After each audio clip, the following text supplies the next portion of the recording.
forças pra seguir.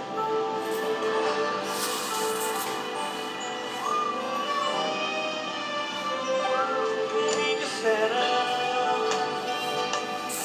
que essa vida não era pra mim, que meu ministério tinha chegado ao fim. Escute! Que o sonho acabou, que a vida me ensinou que não é fácil assim. Foi quando ouvi uma voz dizendo assim: filho, não temas, mas eu estou aqui. Sou o Deus e nunca. Deus não te esqueceu não, querido.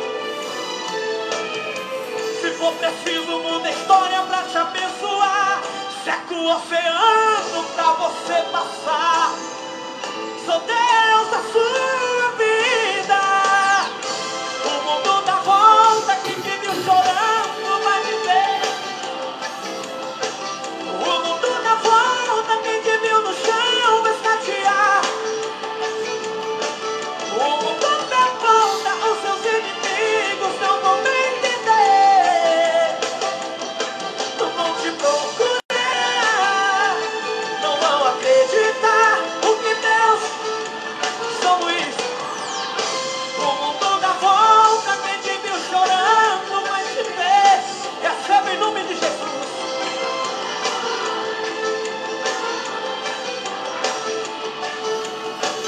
O mundo dá volta, os seus inimigos não vão me entender.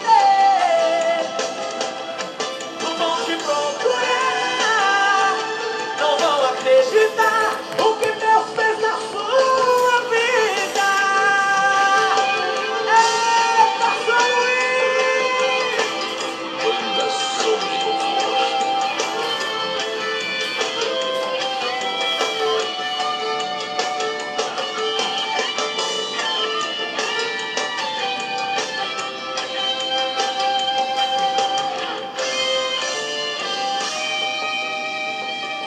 Me disseram o quê?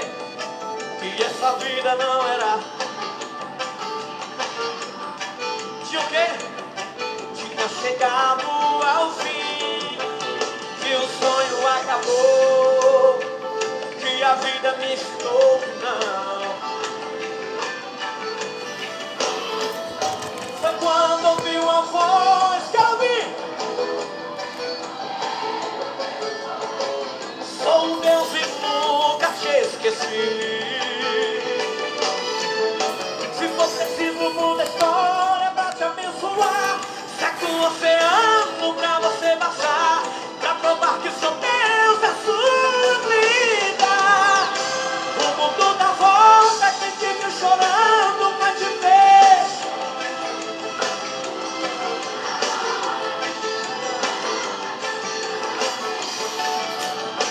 O mundo dá volta, os seus inimigos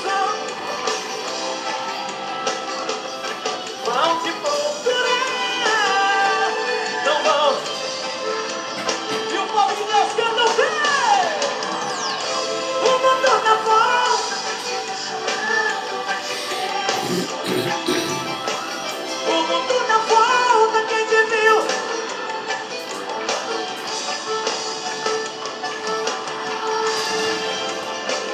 Não vão entender, olha, vão te procurar, não vão acreditar o que Deus fez na sua vida. O mundo dá volta.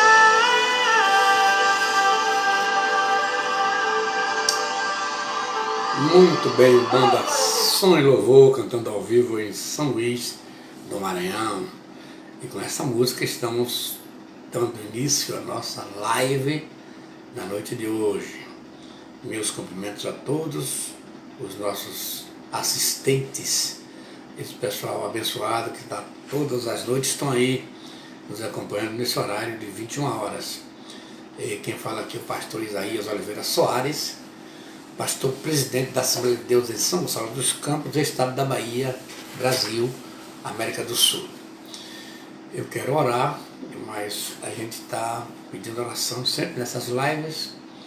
E hoje vamos lá pelo país, pelo Brasil, para que Deus cuide de nossa nação, abençoe o nosso amado presidente Jair Messias Bolsonaro, toda a sua equipe, os ministros de Estado, enfim, toda a equipe de assessores, para que Deus possa guardar o país, guardar o Brasil, de todos os riscos que estamos vendo que ele está na iminência, né? Vamos orar. Pai Celestial, obrigado, Deus, por que podemos adentrar a Tua presença através da oração para pedir em favor da nação brasileira, esse país abençoado por Ti, esse país que tem sido palco de tantas corrupções, tantas coisas erradas, meu Senhor, mas agora, Deus, Tu estendeste as Tuas mãos e eu sei que Tu queres nos ajudar a guardar esse país das lambanças políticas, dos desejos secundários, dos desejos materialistas, dos planos contrários ao Teu querer, à Tua vontade e à Tua palavra também. Deus, faz milagres, Senhor, dá estratégias ao presidente, assim como Tu fizeste no Antigo Testamento com vários homens que Tu usaste, como Josué, que foi chamado o homem mais estrategista que o mundo já conheceu da sua época. Tu podes fazer isso também com Jair Messias Bolsonaro. Dá a ele, Senhor, as direções. Tu conheces tudo, até aquelas coisas que estão as ocultas, porque para Ti não existe trevas, contigo mora a luz. E abençoe os que estão assistindo essa live, aqueles que vão assistir-nos através do YouTube e demais vídeos nas redes sociais. No nome de Jesus. Amém. Pois bem, estamos felizes de estar de volta esta noite e não podemos, eu uso plural porque nós somos uma família, eu não vou estar usando aqui eu, mas sim nós estamos felizes por estar mais uma vez com esta live aqui. Eu tenho certeza que Deus está se alegrando do nosso trabalho e eu quero cumprimentar todos os nossos amigos. Temos gente no Mato Grosso, gente que está nos assistindo, claro, Mato Grosso do Sul, Paraíba, Rio de Janeiro, aqui no estado da Bahia, vai a 52 cidades, Rio Grande do Norte, estado de São Paulo, em São Paulo temos 13 cidades que nos assistem. Gente, isso é uma bênção, né?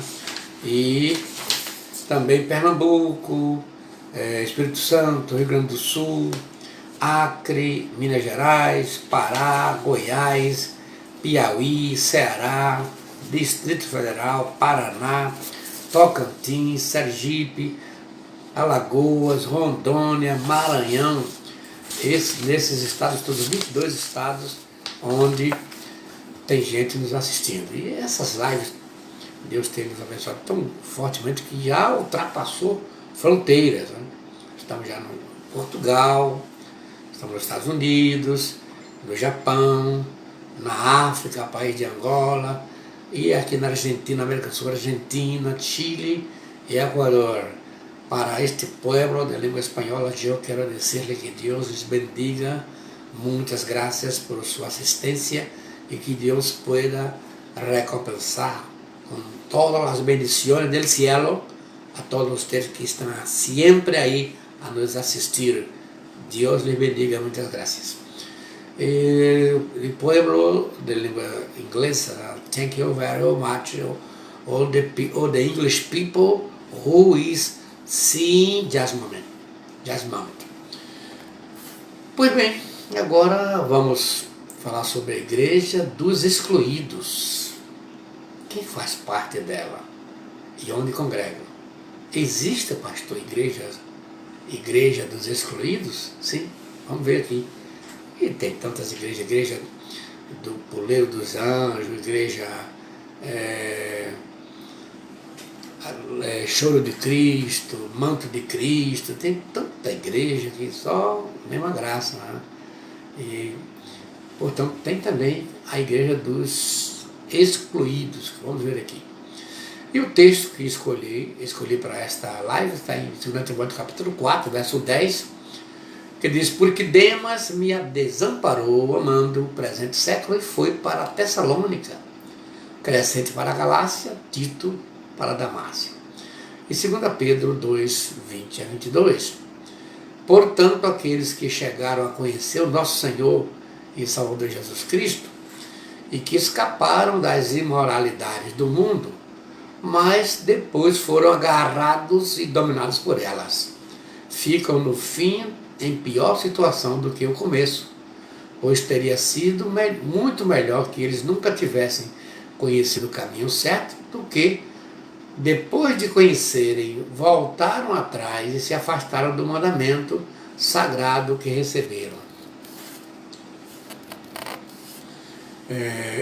O que aconteceu a essas pessoas prova que são verdadeiros estes ditados: o cachorro volta ao seu próprio vômito e a porca lavada volta a rolar na lama.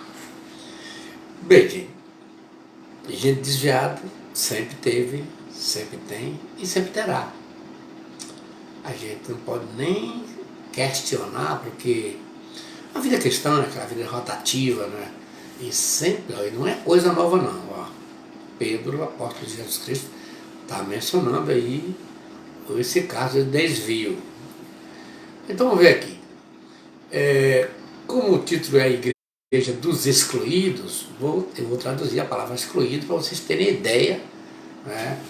Interessante que a Assembleia de Deus, né, décadas atrás, ela excluía aqueles que pecavam. E, posteriormente, esse termo foi trocado, até por orientação convencional, de que, em vez de excluído, desligado do rol de membros. É um termo muito pesado, excluído, entendeu? Aí, a partir daí, os pastores, quando vão disciplinar os membros que cometem pecado contra os princípios bíblicos e contra os princípios da igreja, eles são desligados do rol de membros. Mas eu vou trazer aqui a palavra excluído. Eu gosto de traduzir, porque quando você traduz, a sua compreensão, logicamente, melhora. Então, o significado de excluído, ele pode ser adjetivo, pode ser, e também substantivo masculino. Então, o que significa excluído? Pessoa que foi alvo de exclusão. Ou então, pessoa que foi colocada ou deixada de fora. Ou ainda, expulso ou expulsa, pessoa que foi privada dos direitos básicos. São vários os sinônimos de excluídos que a gente pode encontrar na língua portuguesa. E todos eles têm a implicação, a força da palavra exclusão. Um diz assim, que foi posto de lado, aí vem esquecidos, supressos, suprimidos, exclusos, riscados, apagados, cortados, que tem a ver com aquilo que foi posto de lado.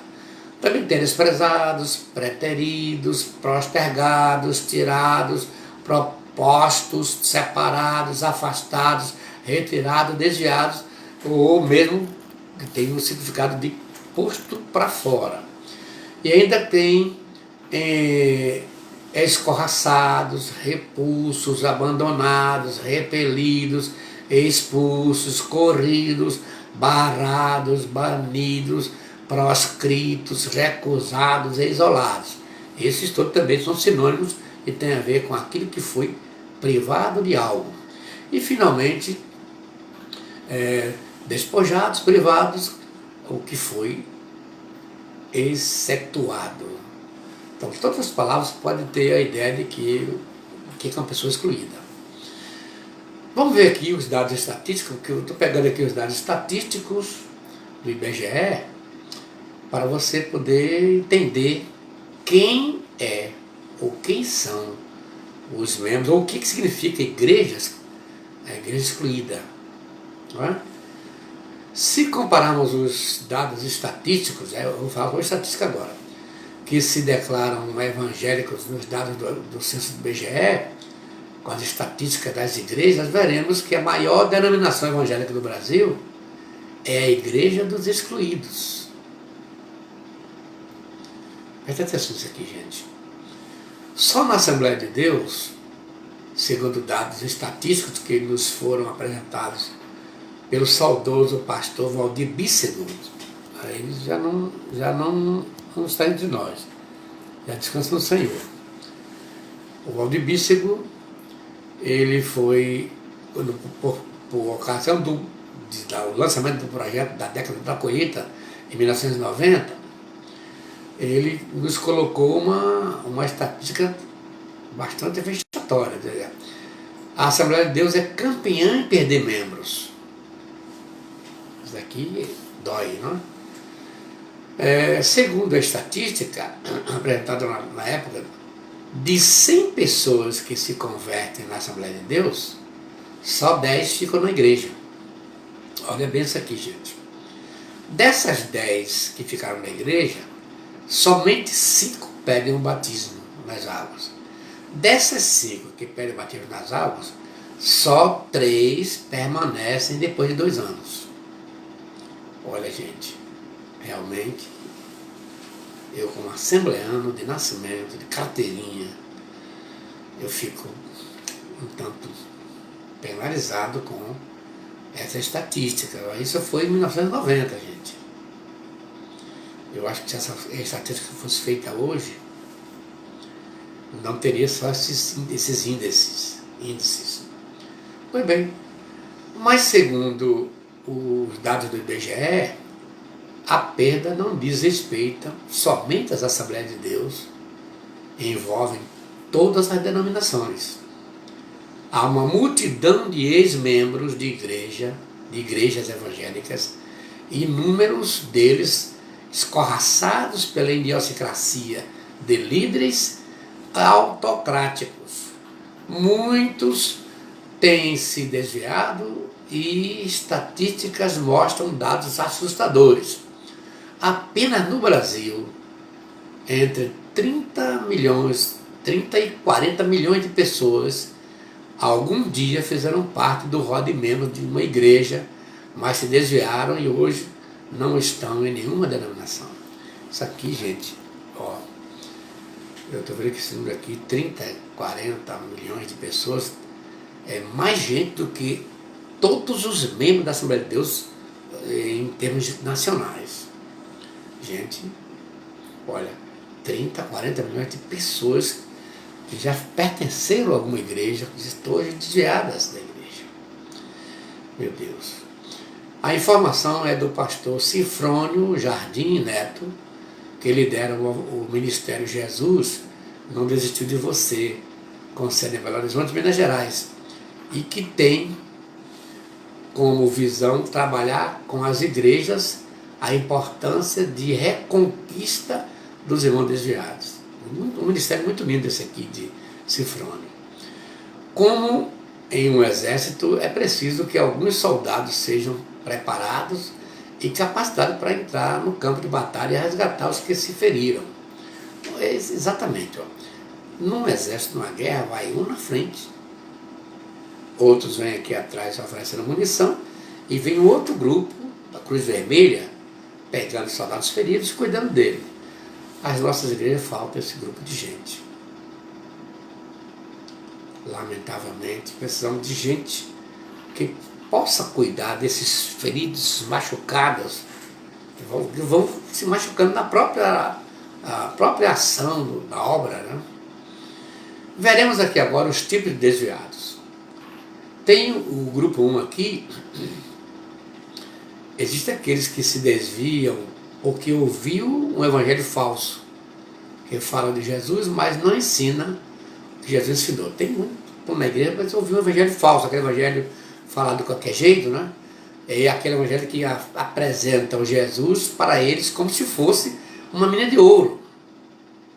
Não disseram que é necessário largar o pecado, renunciar aos prazeres pecaminosos da carne, e nem disseram que mesmo sendo cristãos ainda poderemos passar por provações. às vezes do púlpito a gente comete certos erros. Vem cá, pecador, vem aqui, tá, aqui é bom, aqui. Às vezes as pessoas vêm do mundo cheias de fantasia. E não é bem assim. Então quando alguém vem para a igreja com esse evangelho falso,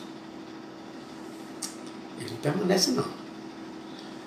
E há, claro, um grande número de pessoas que se aproximam de Deus seduzidas por propaganda enganosa.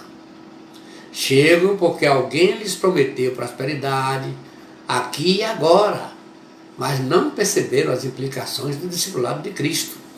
Querem as bênçãos do cristianismo, mas nada de porta estreita e caminho apertado. Querem sair do mundo, mas levar o pecado a reboque. Igual aquela irmãzinha que deu um testemunho na igreja, e estava alegre porque agora estava na igreja, Jesus salvou ela, e estava muito feliz. E no final do testemunho ela disse: agora, irmãos, ore por mim, porque toda vez que eu fumo, eu tosso, para Deus repreender essa tosse. Deu para entender? Esse tipo de conversão, ainda hoje ainda tem muito. Né? Querem, esse grupo aqui, querem sair do mundo, mas levar o pecado a reboque. Querem a salvação, mas não querem largar o pecado. É o resumo que faz o Cifrone no jardim. Por último, a decepção contra o próprio Deus é causa de afastamento de muitos.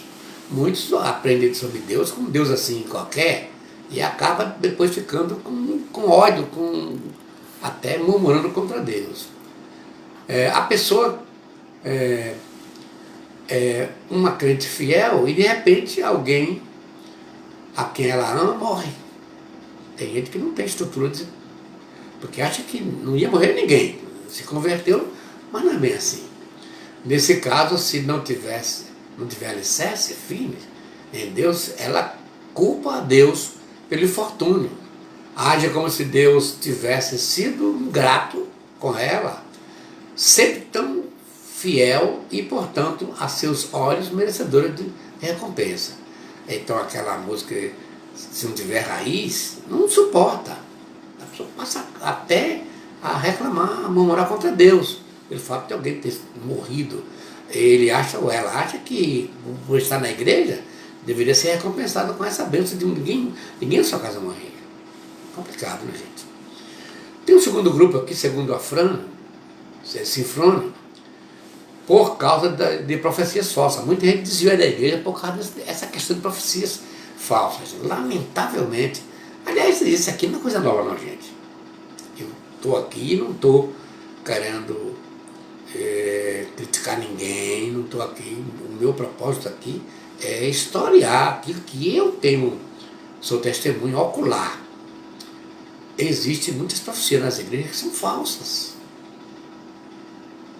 Tem uma amiga minha que mora em Venceslau, e ela foi minha ovelha, que tem mais de 40 anos, e eu fui dirigir um culto na congregação. Quando eu voltei, depois ela estava na porta chorando, porque alguém teria dito a ela, dado a profecia, que ela ia morrer. Cara, deixa de conversa, você não vai morrer, hoje ela casou, tem filhos, está firme na fé, é dirigente de segunda geração, mas a profecia falou que ela ia morrer. Um profeta profetiza. E tem muita gente que desvia da igreja por causa dessas profecias falsas. Existem muitos outros motivos que têm levado crentes ao esfriamento espiritual, tais como profecias falsas. Falsas profecias levam muitas pessoas ao desvio. As profecias falsas são também a causa importante do desvio da fé. Inúmeras pessoas naufragam depois de receber profecias falsas. A pessoa tem um filho doente, por exemplo, e recebe uma palavra de Deus de cura. Pouco tempo depois a criança morre. E tem pastor que faz isso. Orei aqui, ele vai curar. No outro dia o paciente morre. Foi Deus que falou?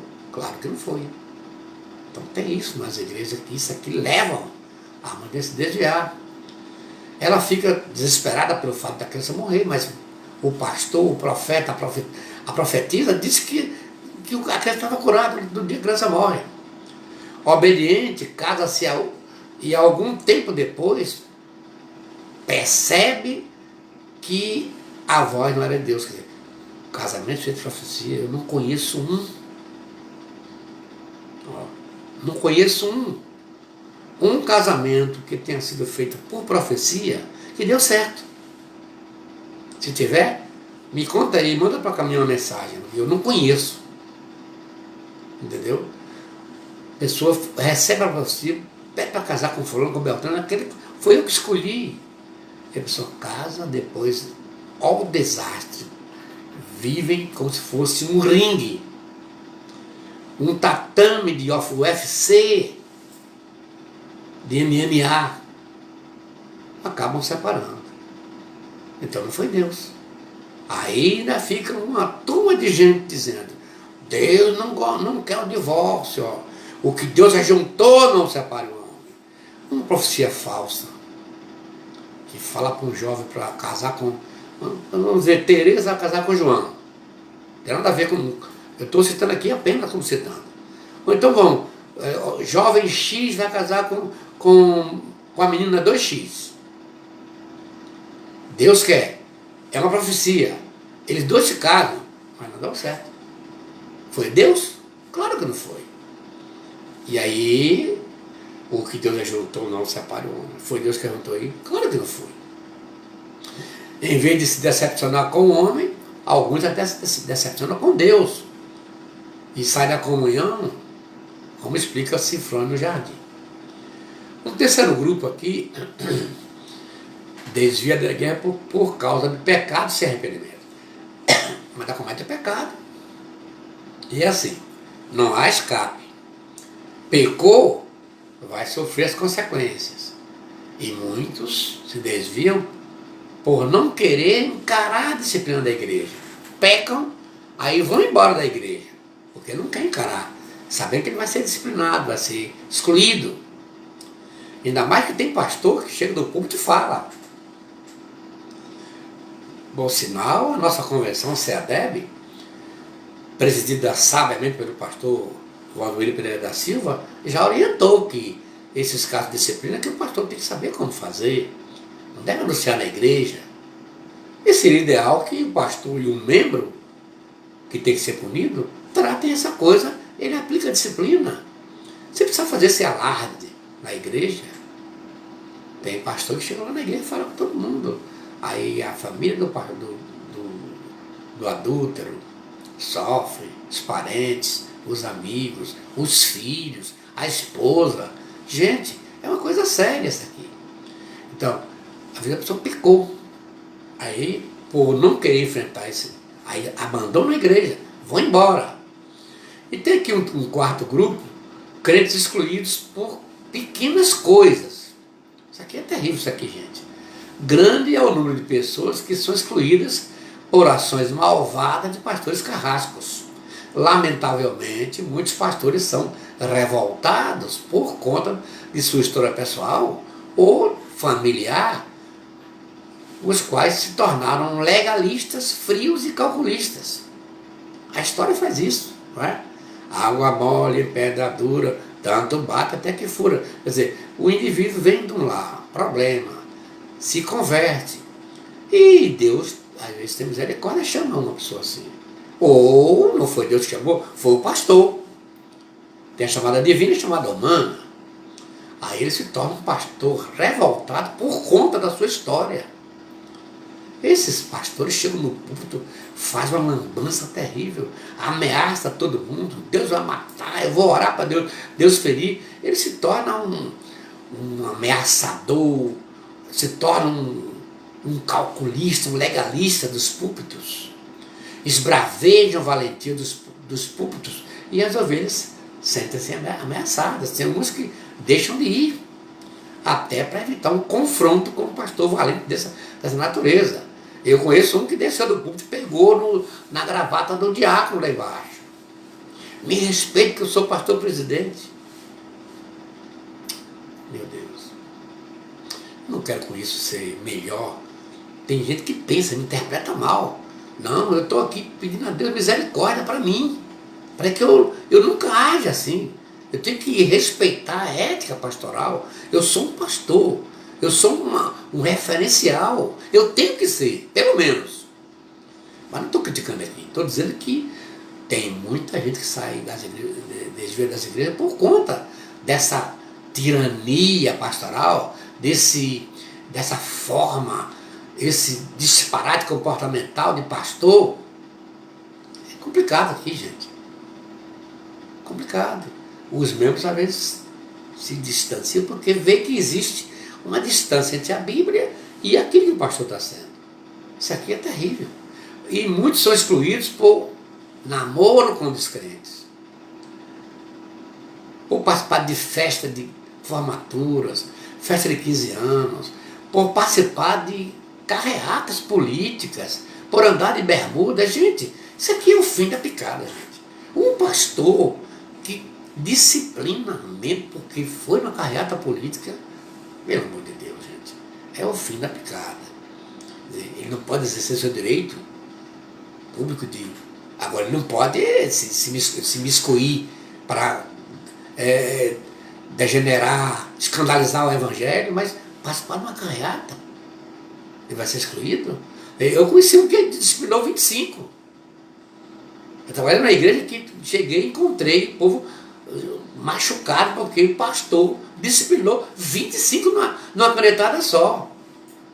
Está parecendo o membro do STF da atualidade? Peraí, gente. Peraí. Dá demais. Vamos ponderar. As aulas não são suas, não. Eu chamei a atenção de um professor de matemática que trazia terror para as ovelhas. Ninguém gostava dele, porque era malvado. Tudo ele queria disciplinar. Eu disse, preste atenção que as ovelhas não são os seus alunos de matemática. As ovelhas são de Jesus. Elas são ovelhas do Senhor. Precisa respeitar isso aí. Mas tem pastor que não está nem aí. A dureza, a frieza. E muitos se desviam por causa disso. Tem muitos estão no mundo por causa disso aí. A gente encontra diariamente. Um quinto grupo aí é um grupo que desviou por falta de perdão. Entre esses assuntos que tem desviado muitas pessoas, este assunto é muito complicado, porque envolve essa questão de perdão, envolve o ego das pessoas, sua natureza orgulhosa e ríspida. Uma pessoa orgulhosa, com natureza difícil para perdoar também. E tem gente que se magoa com alguma coisa, com um pastor, com alguém, o líder de jovem, com um porteiro, enfim, com alguém da igreja. Ele vai embora. Ele não vai perdoar. Além do mais, o perdão tem duas nuances. Tem a ativa, quando se trata de perdoar os outros, e tem a passiva, quando se trata de perdoar-se a si mesmo. Isso aqui que é pior. Porque se eu não me perdoa a mim, não vou perdoar os outros. Se eu não me amo, não posso amar ninguém. E a própria lei de Deus diz assim, amarás por o Senhor teu Deus, de todo o teu coração, de toda a tua alma, de todo o teu entendimento, de todas as suas forças. E o segundo, semelhante a este, amarás a teu próximo como a ti mesmo. A mesma coisa a questão de perdão. Tem gente que não se perdoa. Gente que comete um erro e fica a vida toda falando daquele mesmo erro, toda hora, eu fiz isso, eu pequei, eu adulterei, eu fiz... Gente, isso aí é a pessoa que tem falta de perdão no sentido passivo.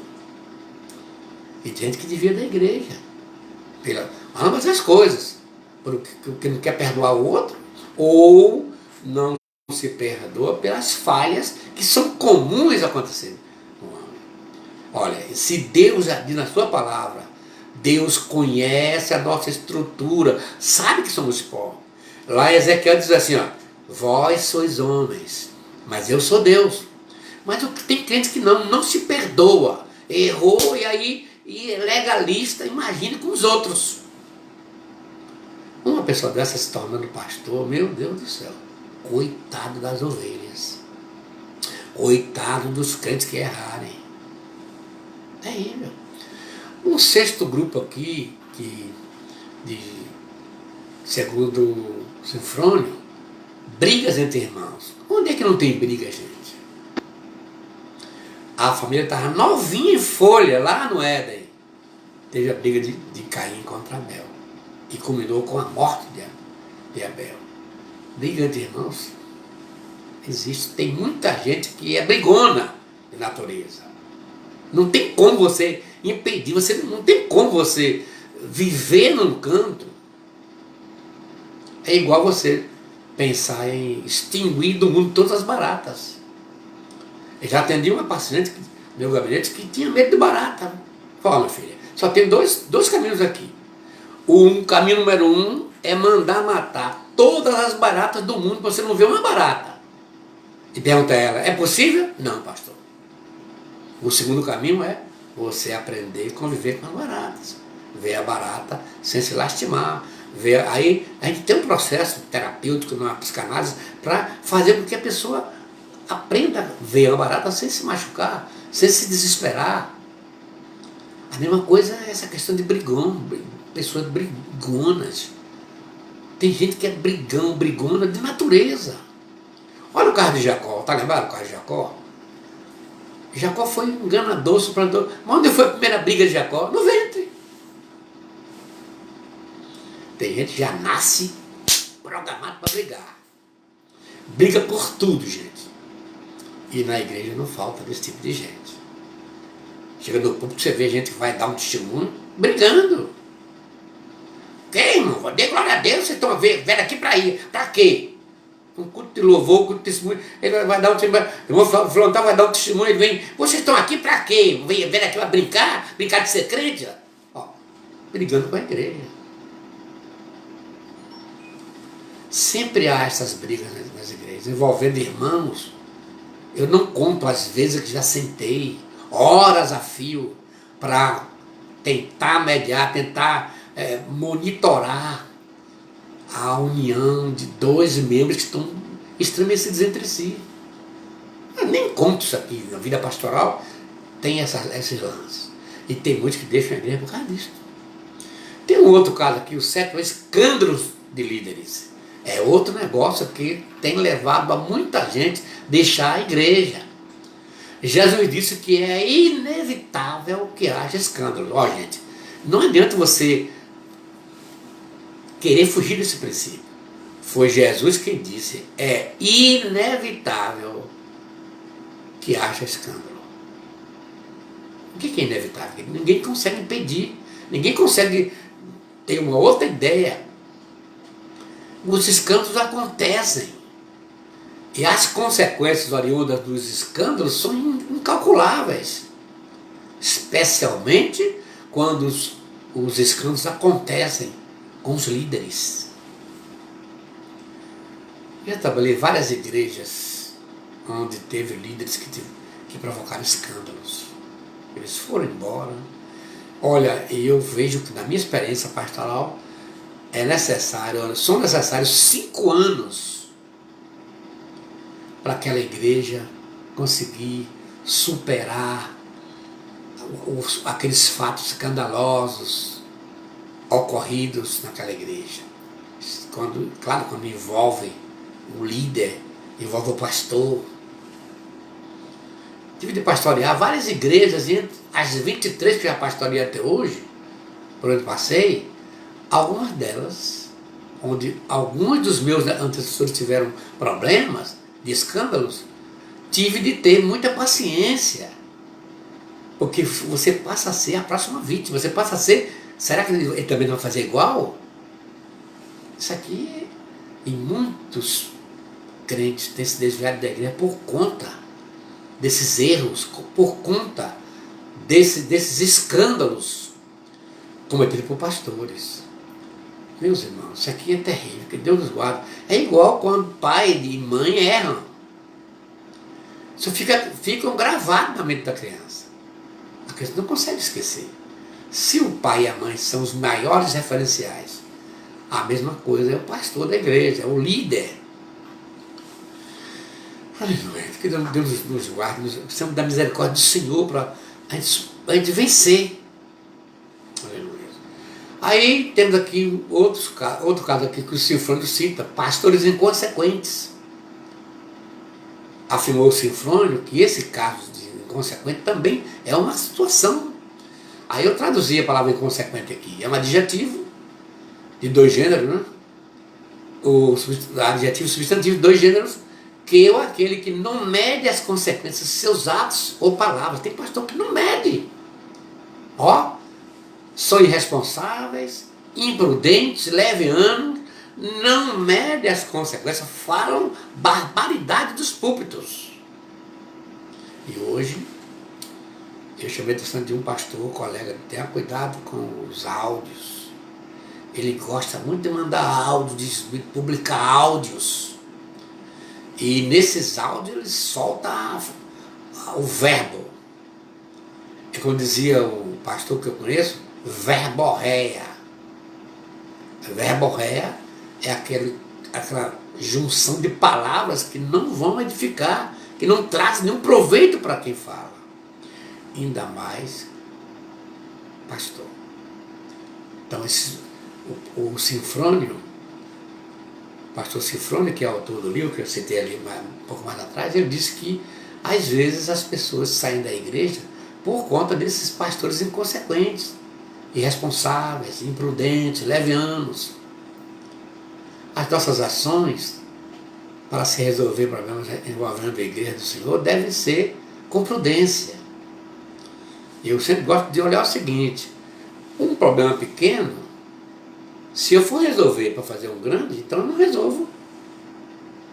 Eu não sou o Todo-Poderoso, eu sou o pastor. Eu sou um dos pastores. Às vezes um problema pequeno. Se eu for resolver, eu vou criar um maior. Então não está resolvendo, está piorando. Então é melhor eu deixar lá. Por exemplo, disciplinar uma moça ou um rapaz por causa de um namoro com descrente. Gera um desconforto para a família, do disciplinado, e às vezes empurra o medo para o mundo.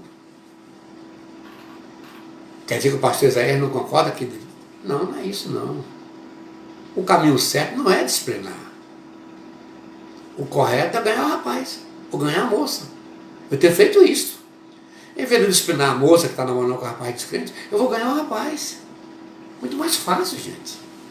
Porque se o rapaz veio e está interessado na moça, eu sento com ele, explico a ele as consequências que ela vai ter que passar, vai ter que ser disciplinada. Aí o rapaz que está interessado nela, vem para a igreja e se converte. Já batizei vários assim, e estão firmes na igreja hoje. Mas tem pastor que nem precisa nem conversar. Só ele saber que a menina está namorando com um rapaz descrente, já excluiu. Já tira das atividades. Tem pastor que é professor de matemática. Só quer saber com os números. Não quer saber a alma da pessoa, que é importante. É melhor ganhar o moço ou a moça para a igreja do que se perder. Há disciplinas que jogam famílias inteiras no mundo. E muitos morrem feridos. Conheço casos de membros que foram excluídos, às vezes injustamente, por causa de fofocas, queixas infundadas e a truculência e inconsequência do pastor. Eu conheço, né? Em Feira de Santana, conheço muitas famílias que morreram no mundo do pecado, porque o pastor inconsequente excluiu. Porque esta forma de agir do pastor fere o membro, a mãe dele, a esposa dele, os filhos dele, os parentes e ainda amigos dele, e a igreja em geral, porque cada assunto que se trata na igreja cria 3 grupos. Um grupo é contra a disciplina, o outro é a favor, e tem outro grupo que fica em cima do muro, esperando para descer, ou para o lado esquerdo ou para a direita. Então, pastor tem que ter cuidado quando for tratar dessas nuances de disciplina, porque tem casos. Eu já contei aqui, conheço 2 pastores, eles já estão na eternidade. Não estou denunciando aqui, que eles tiveram que ir de igreja em igreja, pedindo perdão à igreja, porque as maneiras truculentas que eles fizeram, que eles praticaram quando era pastor daquela igreja, e lamentavelmente um deles foi numa cadeira de rodas, já usando fraldas. Chegou na igreja para pedir perdão, quero pedir perdão à igreja, porque eu fui mal, eu maltratei, eu excluí gente aqui injustamente, ó.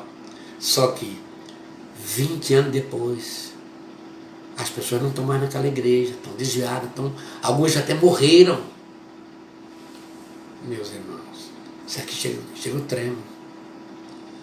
Quando eu falo coisa dessa natureza, eu fico trêmulo e peço, Senhor, tenha misericórdia de mim. Conheço outro também, foi de igreja, pediu perdão. Deu para entender, gente, que ser pastor é preciso cuidado.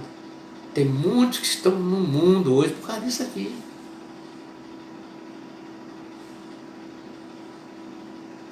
Incrível, gente. Muito bem. Vamos ver aqui agora o que leva as pessoas a ficarem fora da igreja, do convívio da igreja. No livro Aconselhamento Cristão, em tempos de crise, o pastor João Falcão Sobrinho faz uma análise de diversas situações que podem levar uma pessoa para fora do convívio da igreja.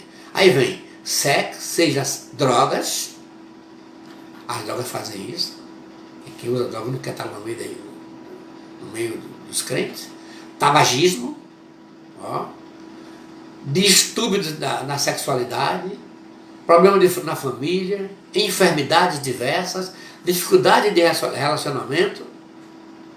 E logo nas primeiras páginas ele faz uma análise do que vem acontecendo no contexto evangélico. Não é lá no mundo, no contexto evangélico, não é só na Assembleia de Deus, é em todas as denominações.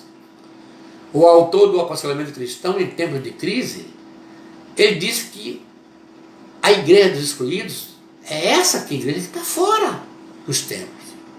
Já foram membros, foram batizados, estão hoje 40 milhões de pessoas estão fazendo parte dessa igreja que não congrega. Ó, há uma multidão de ex-membros de igrejas evangélicas e inúmeros deles escorraçados pela idiosincrasia de líderes autocráticos. Outros desencantados com a falta de consistência entre a pregação evangélica e a ética bíblica. Gente que pensa que a palavra de Deus é cacete, é espada, é só para destruir. Não. O pastor tem 2 instrumentos, uma vara e um cajado. E essa falta de consistência dos pregadores, dos pastores, está fazendo isso aí. Quem informa aqui é esse autor do livro, e concomitantemente com que a igreja, com que o IBGE notificou 40 milhões de pessoas que estão fora das igrejas. Se diz evangélicas, mas afastadas. Outros desencantados com a falta de consistência da pregação, já falei. Outros injustiçados pelo excesso de zelo e disciplina sem amor. Tem pastor que não tem amor. Não é só pastor não, gente. Tem muitos crentes que não têm amor pelo novo convertido. Que terrível, gente. Um desvio monstruoso. Vou voltar aqui a falar sobre o que o IBGE diz. Há hoje apenas no Brasil, só no Brasil, gente, 30 a 40 milhões de pessoas que um dia frequentaram a igreja, alguma igreja evangélica. Aqui eles citam um caso aqui de uma igreja que em 10 anos, numa média de 200 membros, viu passar pelo seu rol de membros 400 pessoas que passaram por essa igreja e estão hoje desviadas. Essa aqui, porque ele quer a Assembleia de Deus. Pela Assembleia de Deus é 100, 10 que ficam, é 90, mas essa aqui, ó, a igreja de 200 membros viu passar 400 pessoas que não estão na igreja, estão desviadas. E o pior ainda, que a porcentagem de desviado que retorna à igreja não passa de 10%. Pouco, gente. Entre 60% e 70% dos desviados não receberam qualquer visita de líderes, ou menos quando decidiram sair da igreja. Ô gente, a nossa igreja é ruim de visitar. Eu falo pela Assembleia de Deus. Não vou falar pela luta, mas pela estatística aqui, é a coisa geral. Entre 40% e 30% receberam de 1 a 3 visitas que se revelaram, na maioria das vezes, de cobrança e condenação. Você vai visitar, em vez de levar amor, leva condenação. De cada 10 andarinos, 3 deles frequentaram alguma igreja um dia. A maioria dos desviados, acima de 50%, é afetada pelo ressentimento com a sua liderança. Estou citando aqui a fonte de Luiz Montamin e Sinfrônio Jardim Neto. Não estou pegando coisa de lá, coisas estatísticas, feitas. Oh meu Deus, chega, fico assim, agoniado. Eu quero que essa coisa mude, gente. São poucas igrejas que se preocupam com o desviado, com aquele que caiu. Claro que tem. Já temos igrejas que estão pensando. Aí esse fone diz assim, ganhar almas não nos dá o direito de abandonar as outras. Ganhar as que estão lá fora, mas cuidar dessas que estão dentro. Eu trabalhei numa igreja, preparando, Deus falou comigo assim, meu filho, prepare a igreja para o crescimento. Você tem que preparar e mostrar à igreja que a igreja é um berçário para receber os novos convertidos e tratá-los como berçário. Tudo bem. Aí começamos o trabalho, inauguramos o culto de adolescentes, a igreja ficou cheia de pessoas adolescentes. No final, o apelo, 5 desses adolescentes levantaram a mão e vieram para frente. E enquanto ali a equipe estava anotando o nome delas, eu vi quando uma senhora idosa da igreja, crente muitos anos, irmãos, chegou perto assim, botou a mão na cintura e disse, vem cá meus filhos, vocês vieram aqui então na linha de crente por causa de Jesus ou por causa da minha neta? Irmãos, eu vi aqueles 5 adolescentes baixaram a cabeça tão envergonhados, com vergonha, decepcionados, frustrados, foram embora, não voltaram mais nunca. A igreja precisa abrir esse berçário, esse espaço. Quem tem que cuidar dos novos convertidos são os idosos. Uma outra procurou, pastor, eu vou desviar, não vou ficar aqui. Mas por que, menina?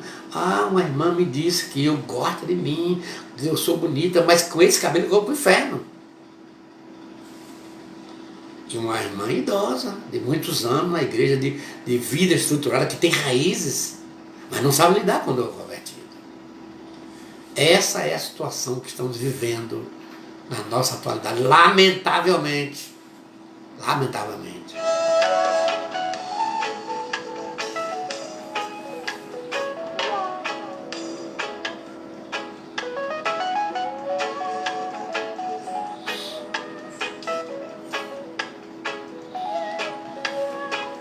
Ei, pastor Isaías, qual é a solução para essa situação? A maioria das igrejas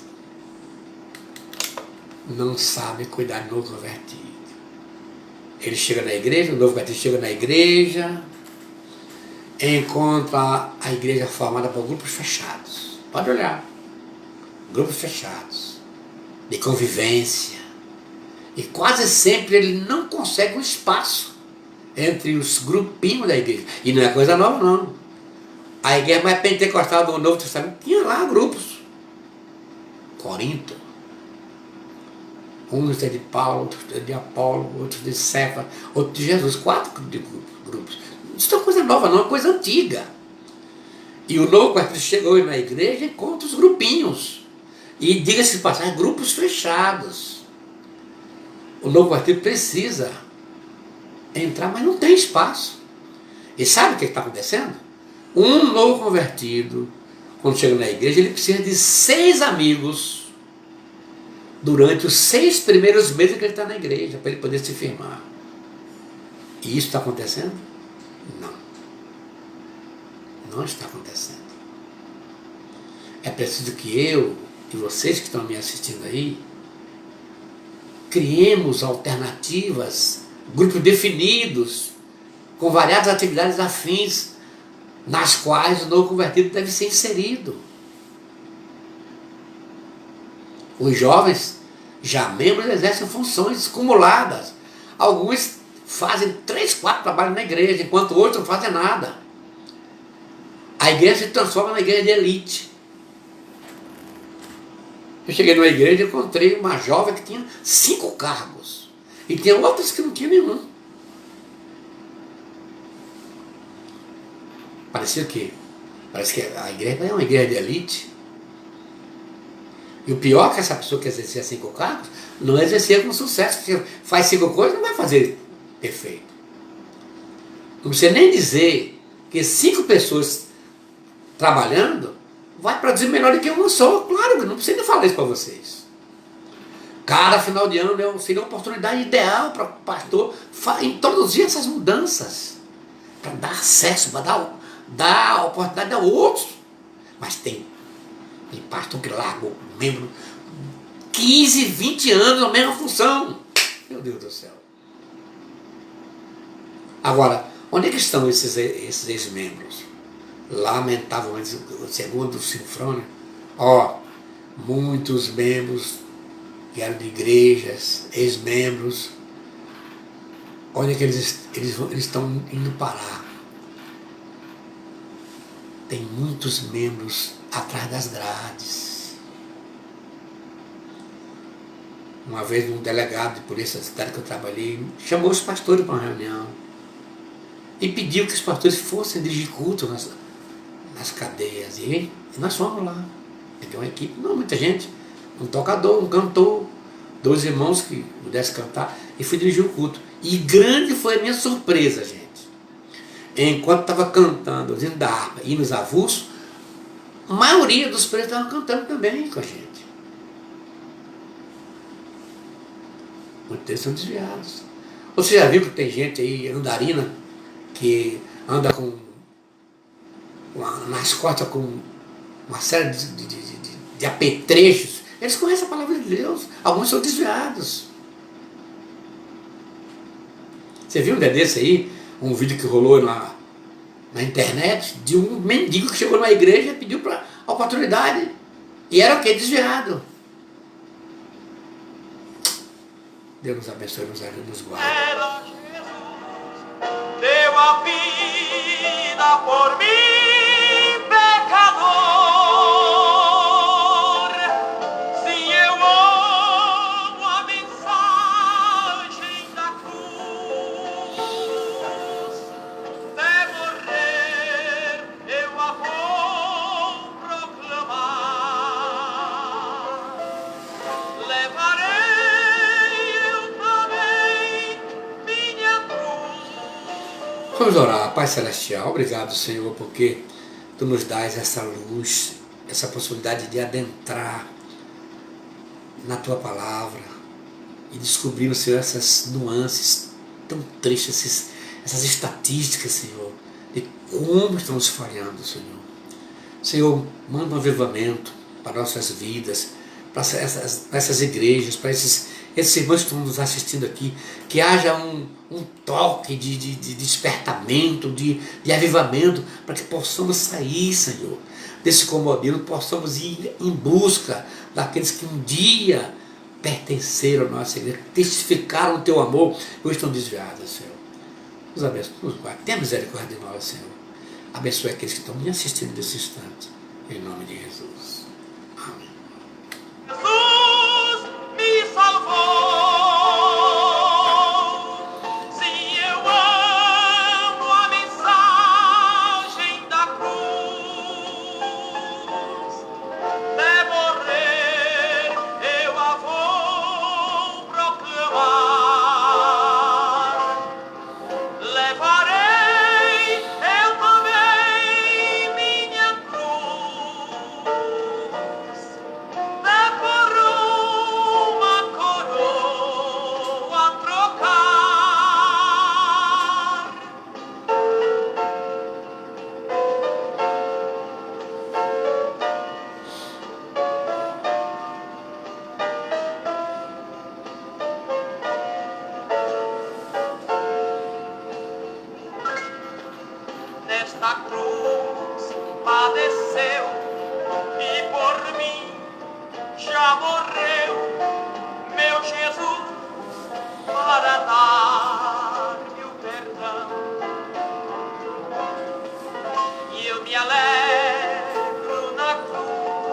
ao encerrar dessa live, eu peço a vocês para terem cuidado, vigiem, porque você vê tanta gente carregando um saco nas costas, vaga errantemente pelas estradas. Quando você vai conversar com eles, eles confessam que um dia confessaram Jesus alegremente, pertenceram às igrejas, foram membros, conhecem Jesus como seu Salvador, mas todos estão desviados. Coisinhas bobas caíram, desviaram. Vamos ter cuidado para que você e eu não sejamos a próxima vítima. Isso aqui é sério. Mas ore por eles, vamos orar para que Deus traga-os de volta. Deus abençoe a todos, muito obrigado pela assistência de vocês. A paz do Senhor e até amanhã.